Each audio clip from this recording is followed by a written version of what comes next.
ভাবতে পারো মাত্র 18 বছর বয়সে ফাঁসির মঞ্চে দাঁড়িয়ে হেসে উঠেছিল এক বালক।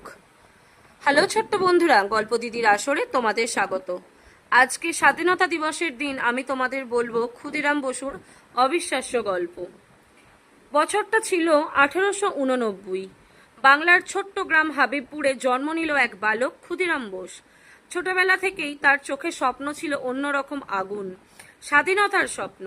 মাত্র 15 বছর বয়সে সে বাজারে পথে ঘাটে গোপনে বিলি করত স্বাধীনতার প্রচারপত্র, আর ব্রিটিশদের চোখে হয়ে উঠেছিল কাঁটা। একদিন সে ঠিক করলো জর্জ কিংসফোর্ডকে শাস্তি দেবে। বন্ধু প্রফুল্ল চাকির সঙ্গে মিলে শুরু করলো পরিকল্পনা।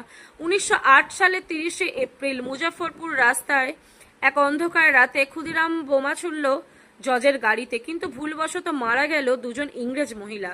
পরদিন সকালে ব্রিটিশ পুলিশ তাকে গ্রেপ্তার করলো, কিন্তু ক্ষুদিরামের চোখে কোনো ভয় ছিল না।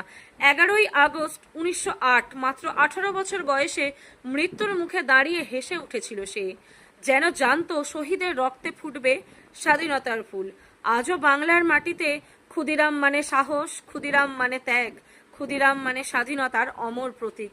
যদি গল্প ভালো লেগে থাকে প্লিজ চ্যানেলটা সাবস্ক্রাইব করো। Thank you.